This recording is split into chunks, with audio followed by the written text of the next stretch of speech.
20 years, something like that. You've been keeping me in line? We don't say because it dates us. True.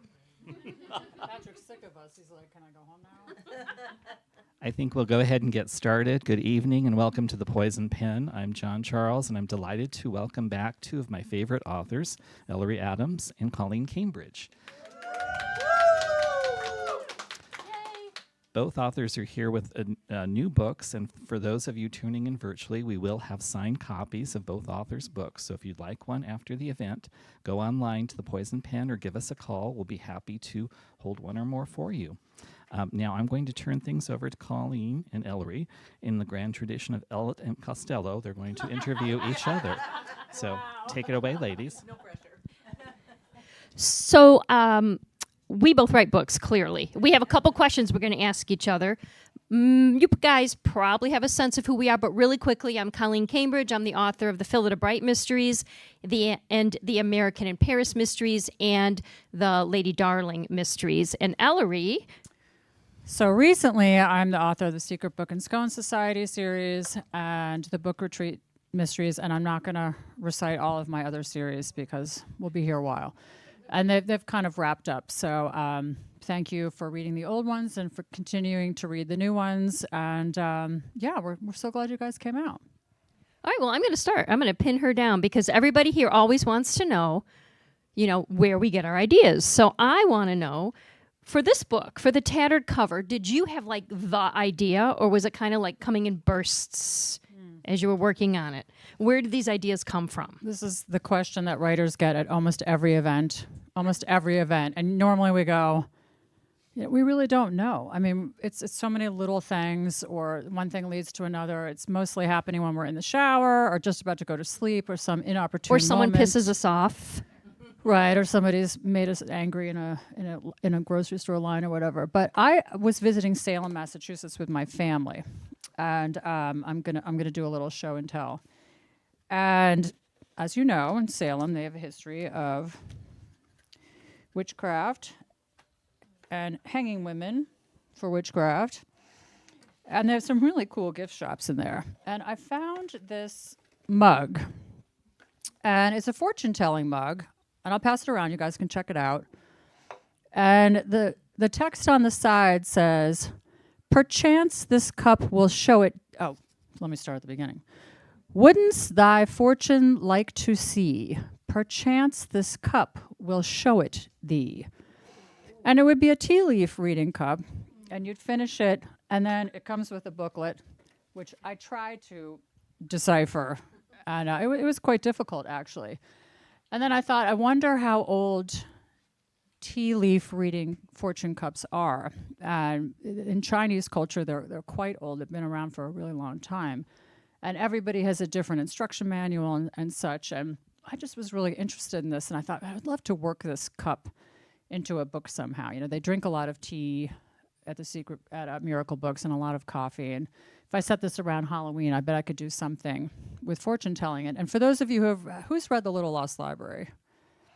Okay, so you know that book started because my mother gave me a miniature book. So my favorite books of my own are ones that start because of a found object. And this started it, and then I started looking into fortune-telling cups and vessels and stuff like that. And that led me into looking up people who had become psychics or mediums or things like that due to near-death experiences, or actually dying and being brought back to death. And it's more common than you would think. And then I started looking into that. How do you prove the veracity of somebody who's trying to predict something for you if they say, I'm not guaranteeing any of this, I'm just an intuitive or a sensitive or what have you. So it really all started with this cup. And it went from there. And I just thought, I'm going to have this set from Halloween to Christmas, because that's such a great time period for mysteries. Everybody should be on their sofa reading mysteries with a blanket and a cat or a dog and something hot. And this would be such a great time period to set it. And I want to have a psychic, and I want it to be maybe questionable whether she really has a gift or she's a charlatan. Because I think if any of us were to get a psychic reading, we'd be asking ourselves that. And that questionable behavior kind of sets her up for did you really disappoint somebody in such a deep way and they relied on your predictions so heavily that if you disappointed them, they'd really be very, very angry. So tell us. That's going to be for me. I'm going to shift now. It's me like tennis. But I'm going to pass this around so you guys can look at it. Yeah. Oh, and I'll put my little book in the middle so you can look at that too. Yeah. And that's actually a full-length miniature book, which is pretty cool. Oh my gosh, I can't read without my glasses anyway. No, There's I know. no way. There's no way. You would absolutely need a magnifying glass. So Two Truths and a Murder is number 5 in the Philida Bright series, and I just finished it today. You guys are going to love it. For those of you, is anybody new to Philida? Yes. Okay. Tell us about Mrs. Bright. So Philida Bright is the housekeeper for none other than Agatha Christie. And so she, in the very first book in the series, Murder at Mallowan Hall, she comes downstairs one morning. Agatha and her husband, Max Mallowan, are having a house party, and she finds a dead body in Agatha Christie's library. Body in the library, get it? Okay. So, so Philida, she is a housekeeper and manages, imagine Downton Abbey size estate. Now, Agatha Christie never lived in an estate like that, but we're just going to go with it because I figured when I designed this series and I developed the characters, I needed a lot of place for dead bodies to show up in the grounds, in the house and everything. Oh, yeah, thank you. So Agatha Christie is not the main character, and I'll tell you why. Partly because in real life, Agatha Christie was very shy. She didn't really want to be, she just wanted to write her books. Isn't that fun? I love a map. You know what? It took us 5 books to do a map. But the reason there's a map in this one is because somebody gets hit by a car walking home from an event, and it's good for you to see where all the houses are and everything. So Agatha Christie is the sidekick. She's not even the sidekick in this series. She is always writing her own books. And every one of the books in this series are inspired by an Agatha Christie novel. And we'll get to that in a little bit later. But Agatha does not want to solve murders because she would prefer to write the murders and decide what the clues are and who the killer is and why, instead of having to follow, clues along. So Philida, she doesn't really take any baloney from anybody, and she runs this estate. And the interesting thing about being a housekeeper of an estate this size is that she's got a lot of free time on her hands if she has a good staff. And being Philida Bright, she has a good staff. Nobody's going to be standing around holding up the wall when they're working for Mrs. Bright. So, like I said, this is the 5th book in the series. They do all stand alone, but if you want to see how the character relationships develop, just like in the I wanted to say the Tattered cover series, in the Secret Book and Scone Society series, you want to start from the beginning if you can. So speaking of miracle books, I'm curious why it took 8 books for Nora to decide to have an event. And by the way, how did it go? So poor Nora, she's a small business owner, and she's trying to run. John, could you imagine running this bookstore by yourself, all by yourself?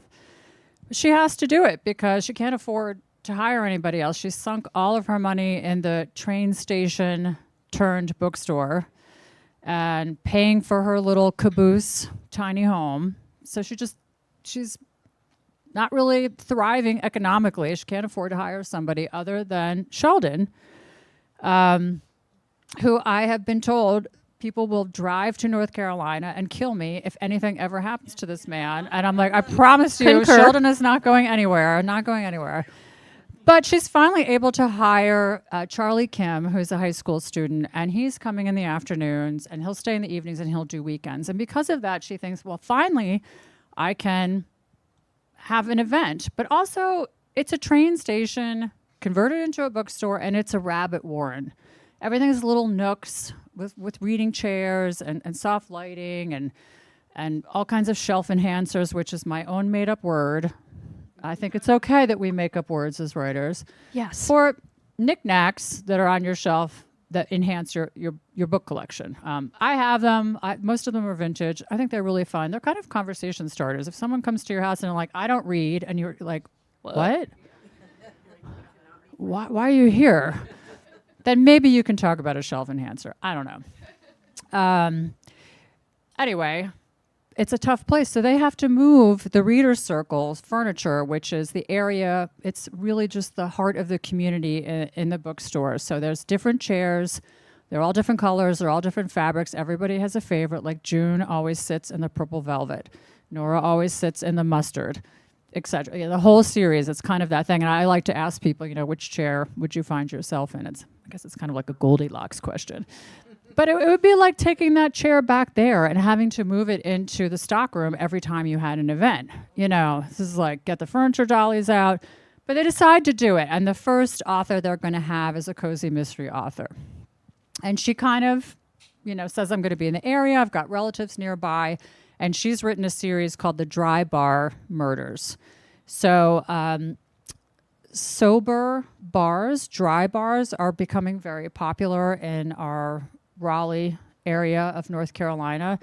And I think it's really cool. So people who are sober still want to have the social interactions and go out and sit at a bar, hang out with people without having the alcohol as part of it. And they're becoming very, very popular, especially with the youngest generation, which I think is really cool. So I thought, I'm going to be so hip if I have this fake mystery author who's also writing about dry bar murders. Can I just say something really quick? I thought a dry bar.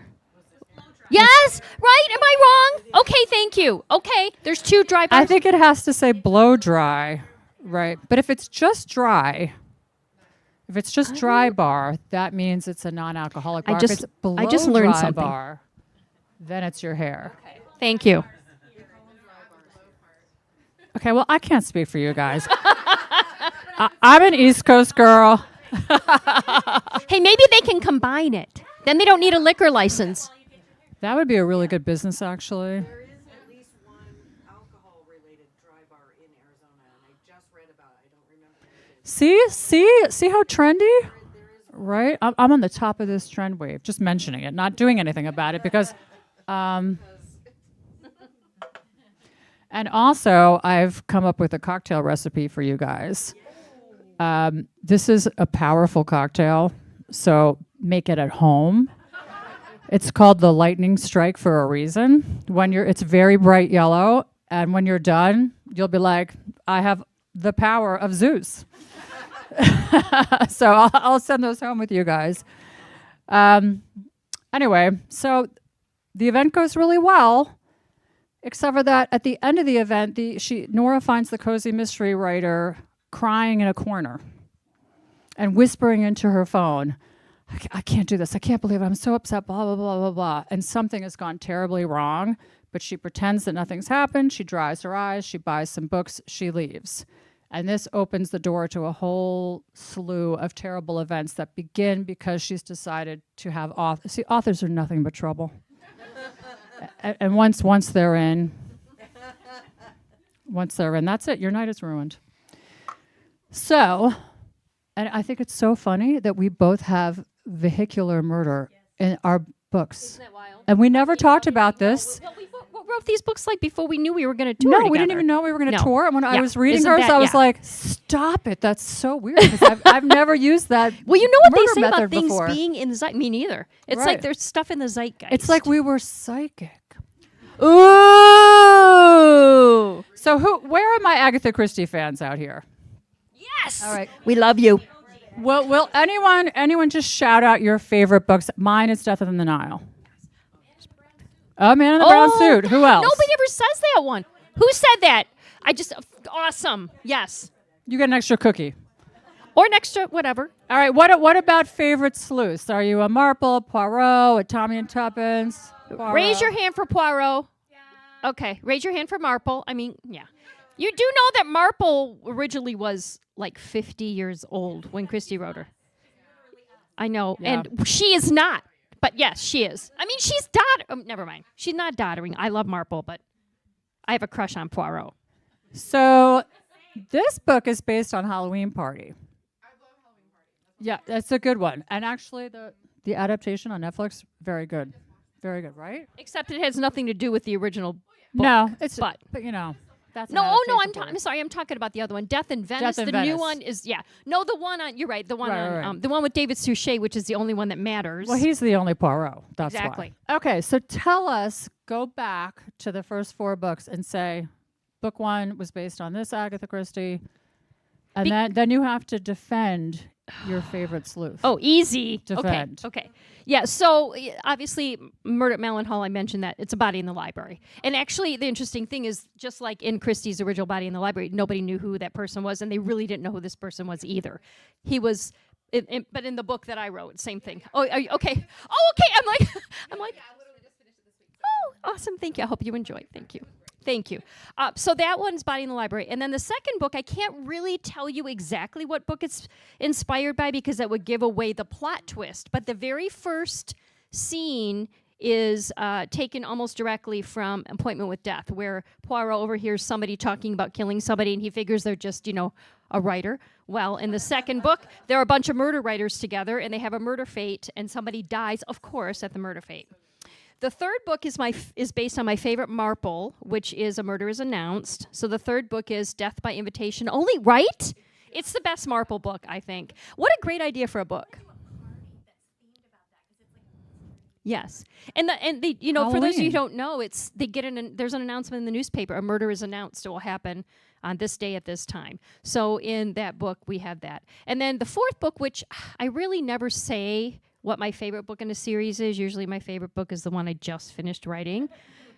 But I think my favorite one is Murder Takes the Stage, which is the one that came out a year ago. And it is my homage to the ABC murders, which is also another one of my favorites. And clearly, yes. And in my book, he or she, whatever, is an alliterative murderer. Because it's all, but it takes place in London's West End. So they move from where, Malin Hall is to London for the week. So, and I mean, there's no doubt in my mind that David Suchet is the only Poirot. The Kenneth Branagh movies are appalling. And I mean, I love Death on the Nile. It's one of my favorite books. And what he did to the movie was terrible. I mean, the cast wasn't even that great.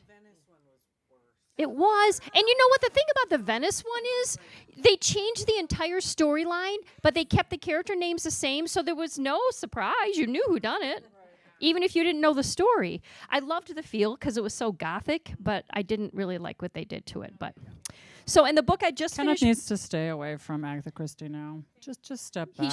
He should. He's so good at so many other things. You don't have to do this one. Like losing the best wife ever, Emma Thompson, right?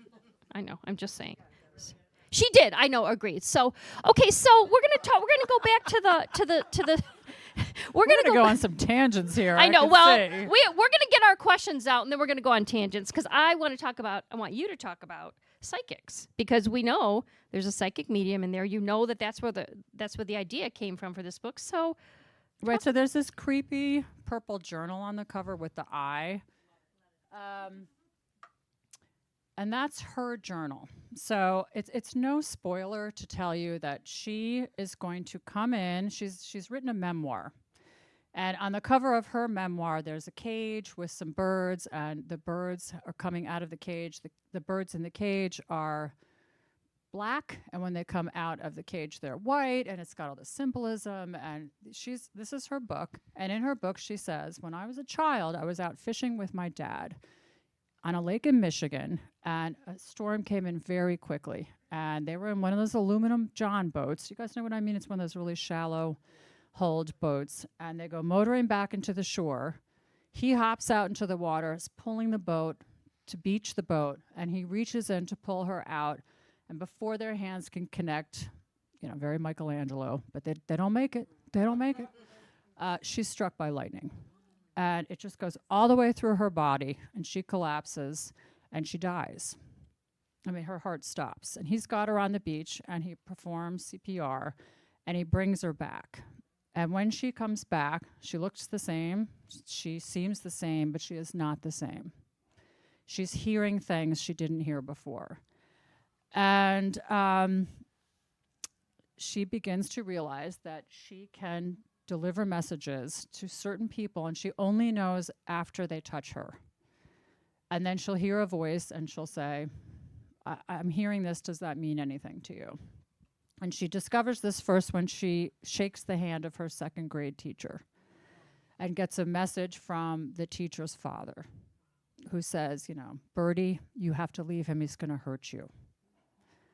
and she's got an abusive husband, and her nickname from her father was Birdie. This is her first day of class. How would she know this?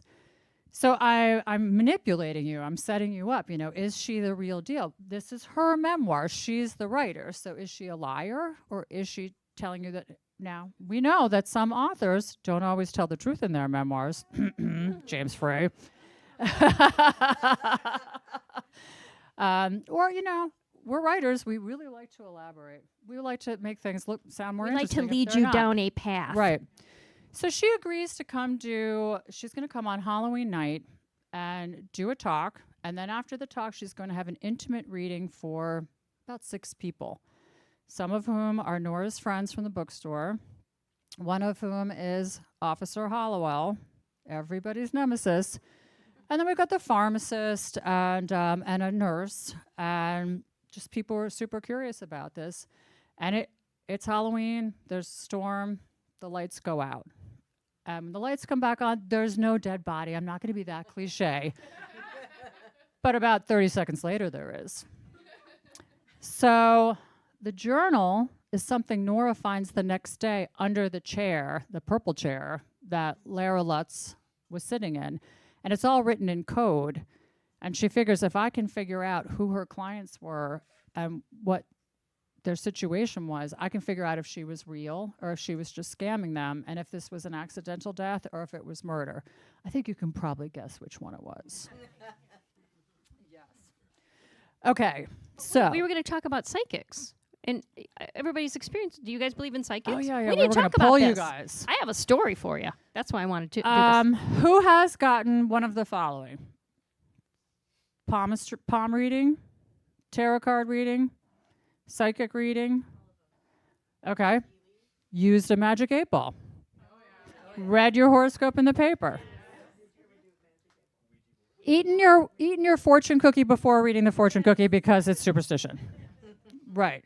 Used one of those red bendy fishies for a yes or a no question. I don't even know what that is. Right. Oh my gosh, they're so old. They've Red been bendy around. fishy? Yeah, they're Are you plastic. dating yourself? I am dating myself, but Clearly. they're even older than that. Yeah. I don't know those things. So okay. if you are a psychic newbie or a fate fortune-telling newbie, don't you worry. Because I have for you, just for launch night, a set of tarot cards. This is 3 cards. Your fortune is in here, and it's a past, present, and future. And you just have to think of the question, and these will answer them for you. You don't have to figure out how to translate them. So that's just because you came tonight. That's a little freebie. So I have been to tarot card readers. I had my palm read when I was in New Orleans as a 16-year-old, and the palm reader said, you're going to do something creative after you do a bunch of things you don't want to do. Then you'll be a writer. You're going to marry somebody with the initials TM in their name. My husband's name is Tim. And your parents will not stay together. And they did not. Wow. He was on a piece of cardboard on the sidewalk outside the Indian restaurant we were going to go to. And I just said to my parents, can I do this? And they said, yes, it's going to take forever to get the food. We'll see you in there. I did So were not they tell there them the part. Were they there when? Okay. I didn't tell them. Yeah. I just said, But see, your mom he wasn't says I'm standing- going to be a writer. And they're like, well, then you're going to be poor. We can predict that. No mystery there. Has anybody had like something like pretty like whoa happen with any of their stuff? I have a quick story, super quick. I've been pulling a tarot card every day for a while. I have a brand new deck. It's the Gaia Mother Earth deck. Okay, it's beautiful. And my sister lives in upstate New York. I live in Michigan. And the other day she's been having a really rough time. Just things are not going well. And we were texting, and she said, hey, would you mind pulling me a card for me? Because I was telling her about the cards I'd been pulling were really accurate for me. Just one a day. And she says, I'm sitting here by the Hudson River, just feeling really down. I pulled a card from the deck, and it was the Guardian of Air, which was a woman sitting by a body of water, very depressed, and the whole card was about being depressed and trying to find your way out of depression. And that just happened. I was like, wow. Did it have like advice? Like, don't No, jump? sadly, no. It basically, that was the thing she wanted Get advice. a but donut? It didn't give her any advice. It just said, well, it basically said, look at what your intuition is telling you. Don't block it. But that was very woo woo for me. But it I was think woo-woo. the back of all fortune cookies and everything should just say get a donut. Like all of them. I mean, who could argue with that?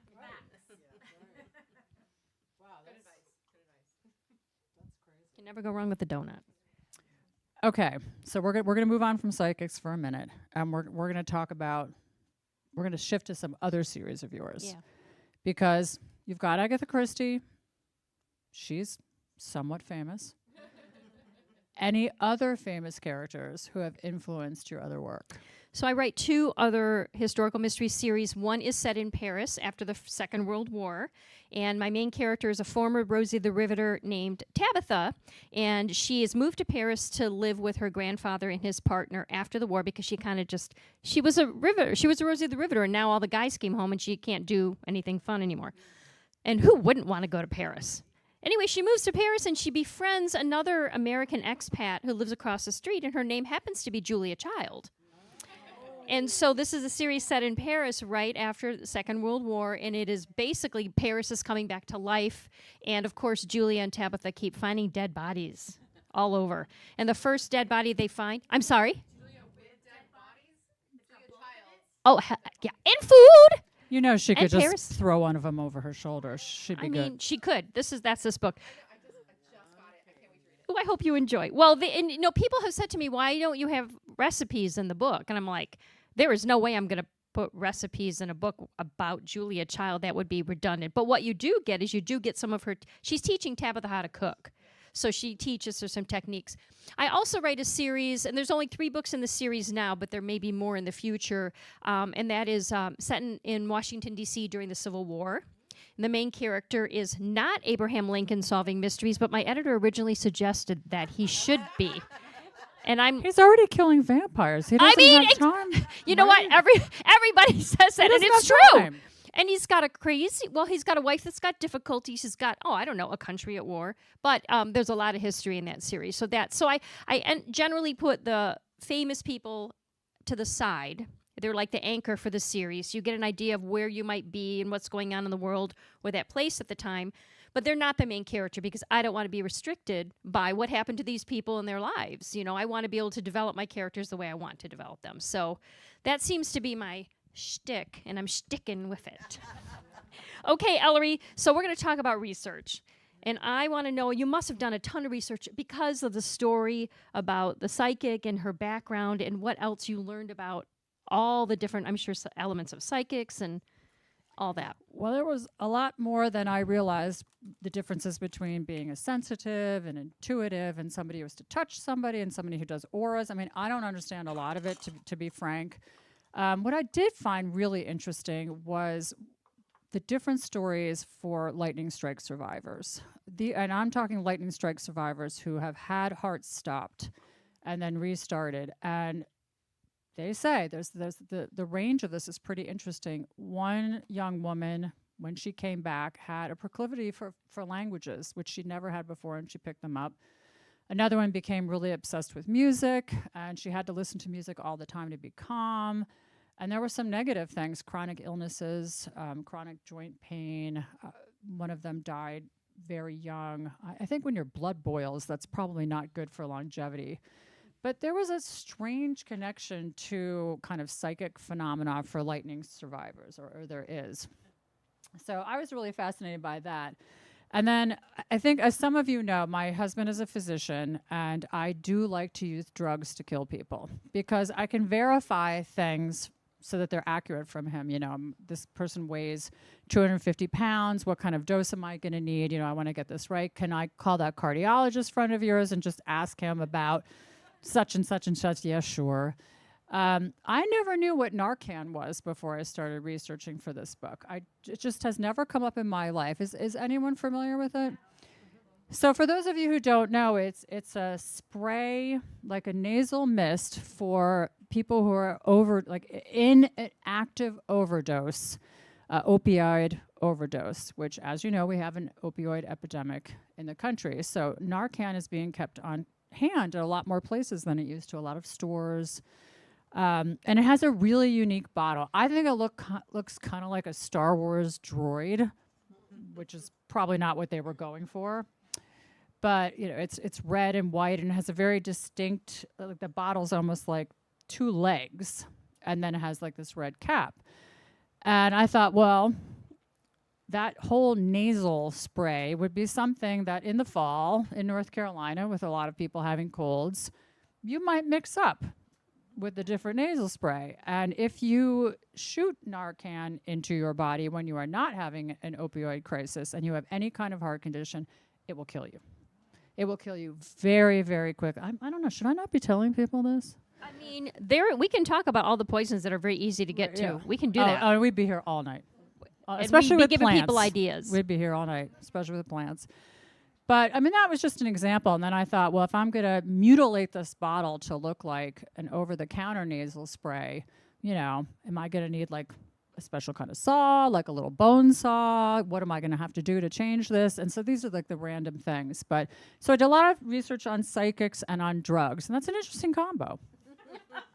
What about you? Tell me about one of your research things. Well, one of the things is I write historical set mystery. So the best thing about writing historical mystery is the extra research I get to do, and the fact that I'm restricted by, we don't have DNA in the 1930s, which is when the Phillida books are set, in the 1950s, which these are set, and then I have another series set in the late 1890s.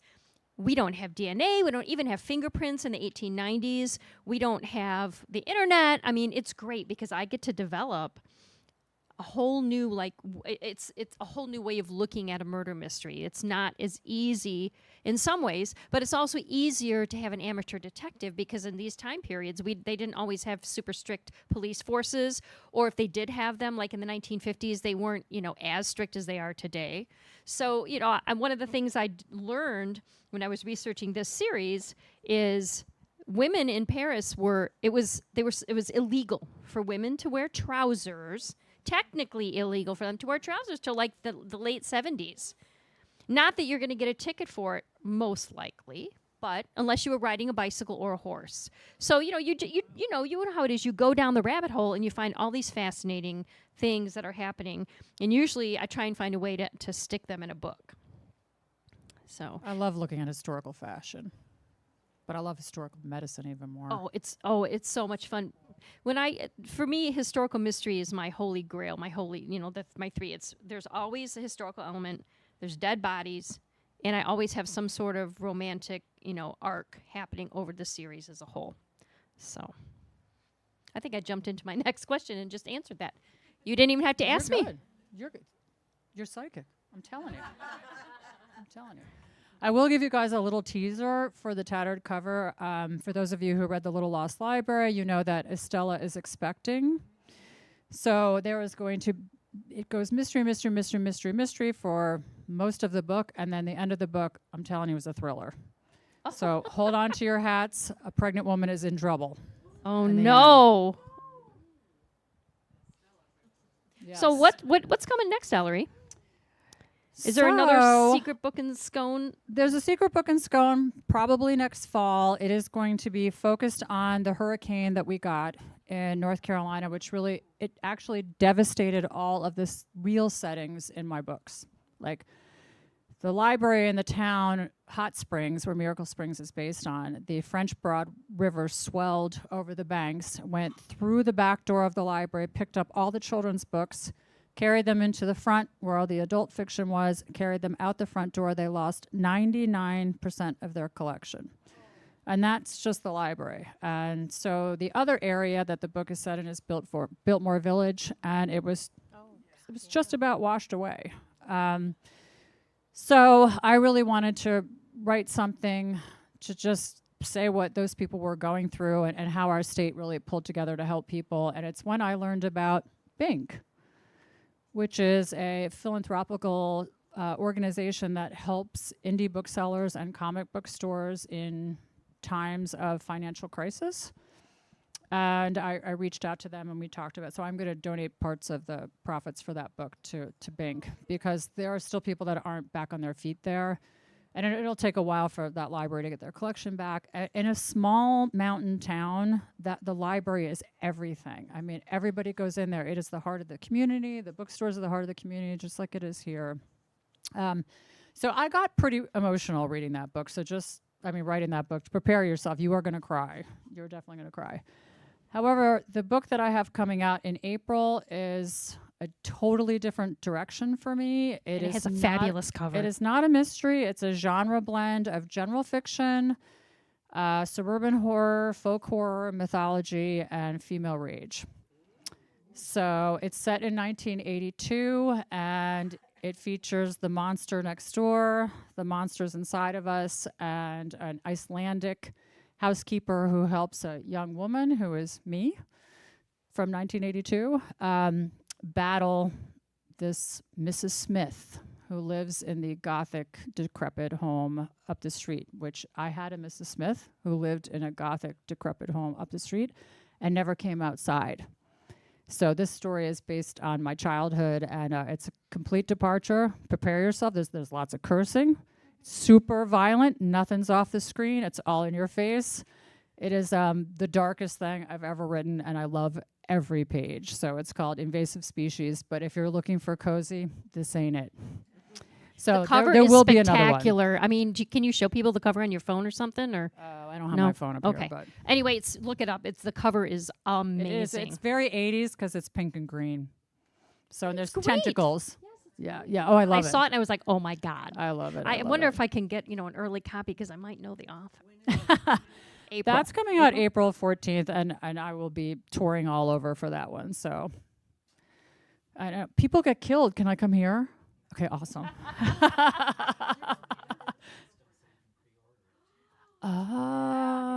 Did you hear that? Did you hear that? Yes. Anyway, so 2 for me for next year, and you always have 2 per year. Probably we'll have 3 this year. So my new book coming out in April is called In the Spirit of French Murder. Yeah, but it's at the end of April, but it's got a psychic in it. I'm telling you. Yes, we were meant to tour together. Seriously. It's set in Paris again, obviously, because it's an American in Paris mystery, but it really goes into there's obviously murders, but the underbelly of Paris. I'm not talking haunted houses. I'm talking the weird Catacombs? That was 2 books ago. But no, I love the catacombs. these are the street used to be called Witchcraft Street. Let me put it that way. It's not called Witchcraft Street anymore. I can hear the French in my head, but it doesn't come out right, so I'm not even going to try and say it. But they end up in this very it's not horror as much as it is just creepy stuff. So it's the 4th book in that series. I do a custom cocktail for each book in the series. So if you email me, I'll send you the recipes for the previous 3, and then you stick around and get the 4th one when you pre-order here from John. And then the 5th book, or the 6th book in this series, is called Death Down the Aisle. It'll be out a year from now, and it is my homage to Christie's love triangle books. Death on the Nile, Toward Zero, Evil Under the Sun, and it's my homage to the love triangle thing. But I also have another series that I'm writing under my other name, Colleen Gleason, and this is the Lady Darling series. It's set in the 1890s in London during the time of Sherlock Holmes and Arthur Conan Doyle. And Lady Darling is a woman of a certain age. She's an empty nester.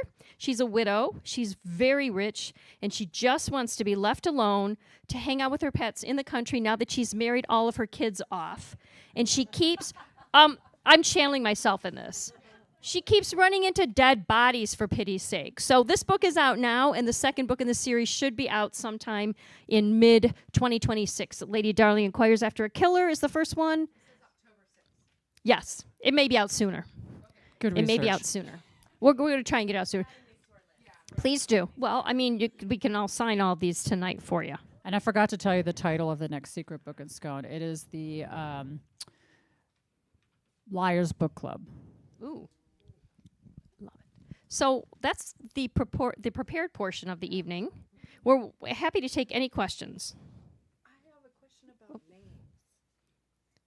I'm because Ellery Adams is a writing name, but you have a given name, and you use different names for different series. I'd love to hear more about what that feels like when people call you by your writing name as opposed to your day-to-day name, and why do you choose a a certain name for this series and a different one for that? Well, for me, it was changing publishers. And the new publishers didn't want me to write with the name that I'd already used. And then I've been with 5 different publishers, so which is not uncommon for people who are writing for a long time. I mean, you just tend to bounce around. Anybody will take you, basically. We're kind of pretty pathetic. much. Yeah, we're not picky. We're pretty pathetic. Yeah.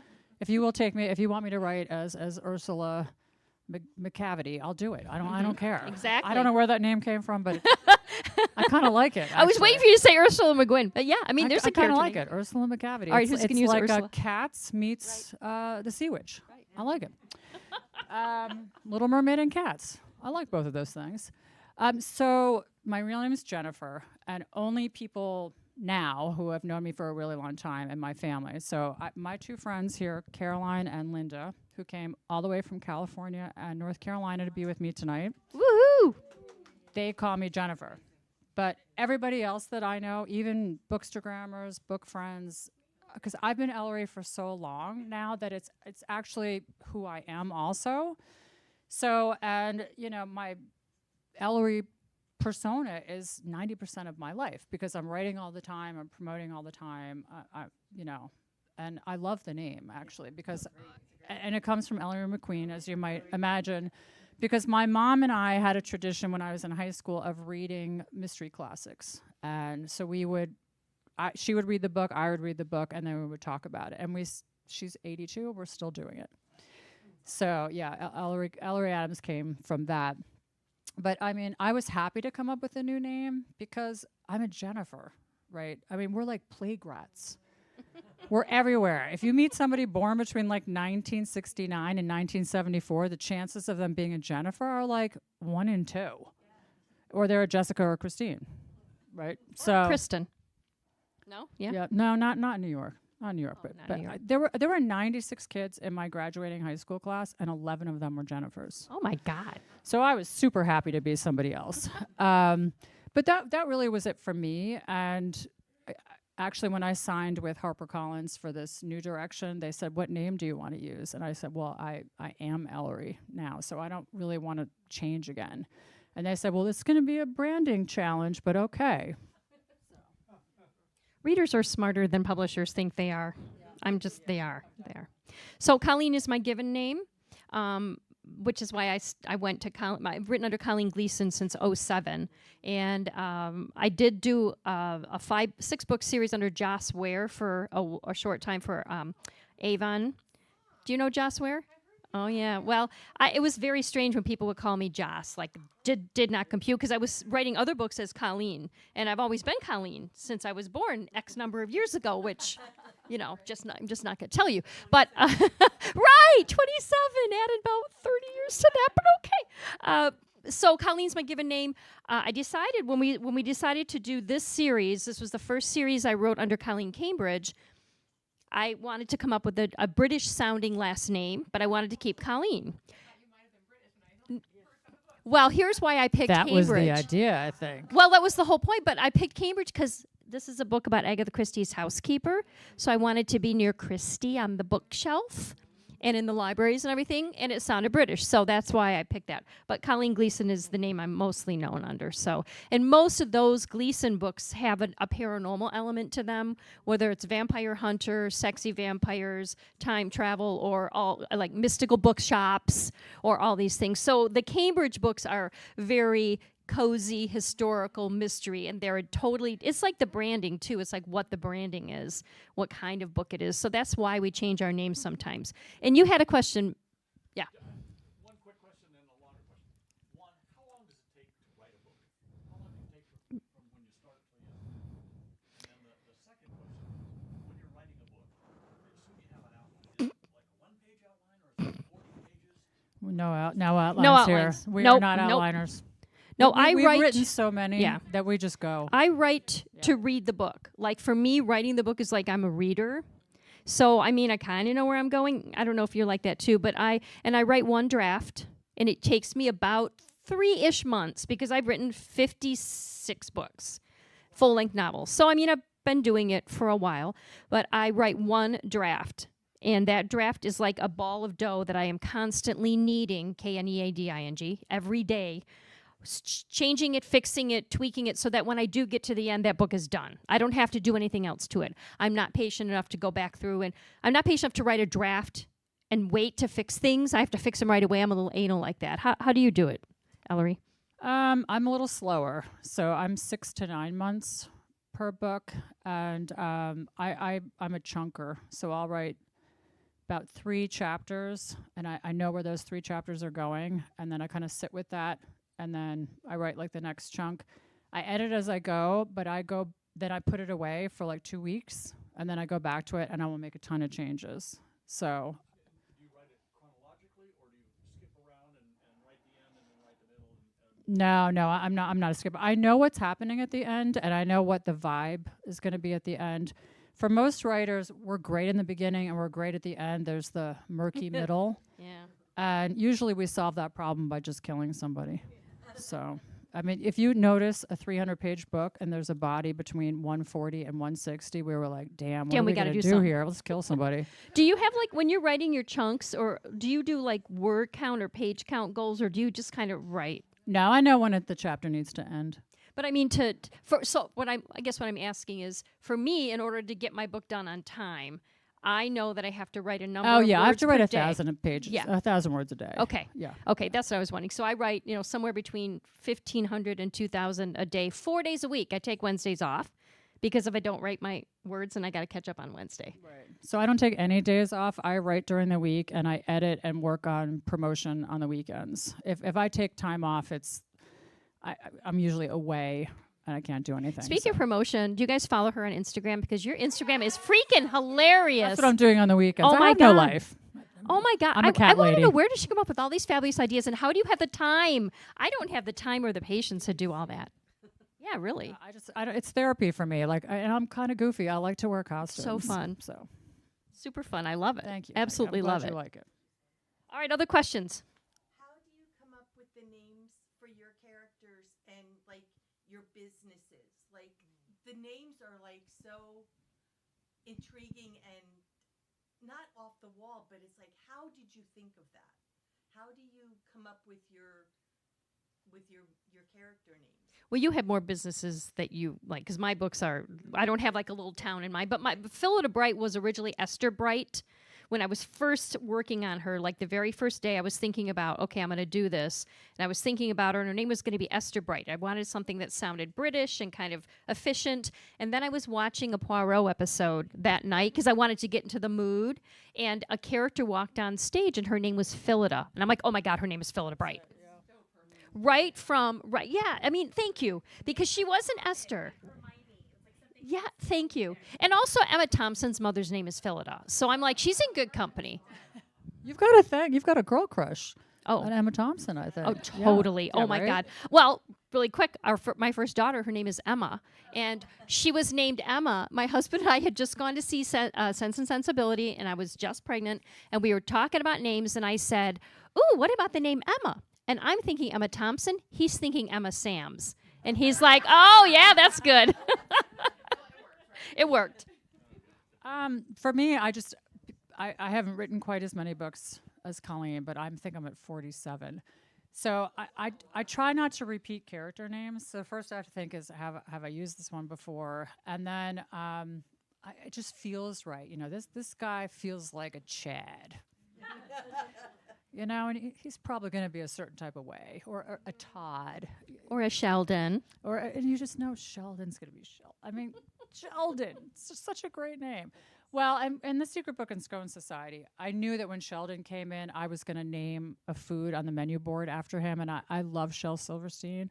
So I knew his name before I knew that he was going to wear bow ties and sweater vests and be a hugger with a great mustache and be called Sheldon. And like he was like an Athena. He just sprang forth in full form. And I was like, oh, I love you. You're going to stay for a long time, Sheldon. But other names, I'll put them down and I will start writing, and I'll be like, this isn't right for you. As the character starts developing, then I'll change them. So, but I don't put a ton of deep thought into them. They just kind of spring to me. And like, I don't really need to name too many businesses because Miracle Springs is kind of set now. So sorry, I feel like I'm not talking into this. Sorry, mic people or video people. Any other questions? I think we're probably getting, I don't know how long till John kicks us out of here, but You've got time. I actually have a question for both of you. I'll Uh-oh. start with Ellery. One of the things I love about your series is it's a celebration of reading and books. Can you Thank talk you. about bibliotherapy? I'd love to.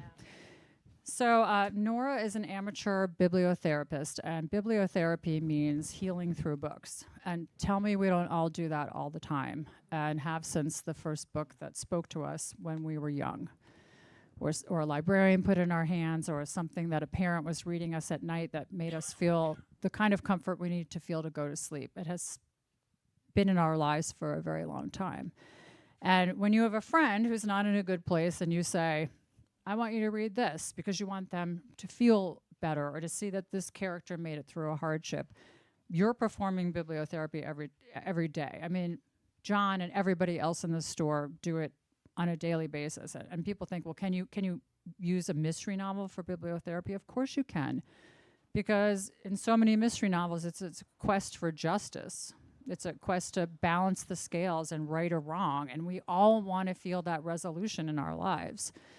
So different situations happen in every book, and all of the bibliotherapy lists are on my website. So if you're ever looking for them, they're all there. They're printable. You can print them out. But every book that Nora mentions in here that she recommends to readers who come in, they're all listed here. They're in the back, and then they're there by topics. And Nora's a burn victim, and the fire was her fault. She was a drunk driver, and she nearly killed a mother and young toddler. And she made a very terrible mistake and did something really horrible. But she's trying to make up for that by helping her community. And I like flawed characters because I think flawed characters and people who have made mistakes develop empathy. And I think that's what makes her such a good bookseller is she's messed up. And she gets it when other people have messed up. And there's a fix for that, and it's reading, and it's community. It's gathering together in a place just like this with people who are willing to accept you, flaws and all. And that's the heart of Miracle Books, and that's the heart of my series. It is about fellowship in a very cheesy J.R.R. Tolkien way that one small person can make a huge difference in the world, book by book. And I truly believe that it's not just something I spout; it's something that I try to live. Okay, follow that up, Colleen. I'm getting all teary here thinking, yeah, this is so true. It is. And what a great basis for a series, because I love it so much. But I do have a question. You've written so many wonderful but different kinds of books, and I never thought that there was a connective thread until I read something, and I thought, of course, all of your books are about partners or partnership. Mm-hmm. Yeah. So even my very first series was the Gardella Vampire Hunters. So it was as if this is way back 07, 08, 09. This is what if the Gardella Vampire Hunters, and it's what if Miss Bridgerton was a vampire hunter. Basically, that's that series. So from that series on, every book I've written, there's a strong female lead that finds a partner, whether it's a romantic partner or a work partner or both, that they learn to respect each other for who they are. They don't always agree. My Stoker and Holmes series is a steampunk series with Sherlock's niece and Bram Stoker's sister, and they work together for Irene Adler. But they don't really like each other too much. So thank you. All right, well, you just let me know. I do Zoom book clubs. But they don't like each other because Sherlock Holmes' niece, she is very Holmesian, and she's very pedantic, and she's in her head. And Eveline Stoker is a vampire hunter, and she is action, act first, think later, and they do not like each other, but they learn to respect each other. So yeah, through every book. And, my women are, especially the ones that are set in historical time periods, they are sometimes unusually strong for their time period, not outrageously so, because we know that women throughout time have, challenged things. That's why we are where we are today, and then maybe not. But anyway, they find a partner that appreciates them for who they are, even if they disagree with how they go about things, which is all I can ask for anyone, is some sort of partner and support system. So yeah, that is the theme that runs through all of the many different books that I've written over, because I have to keep, trying different things. Any other questions for the authors? Drink champagne. And John made some good stuff.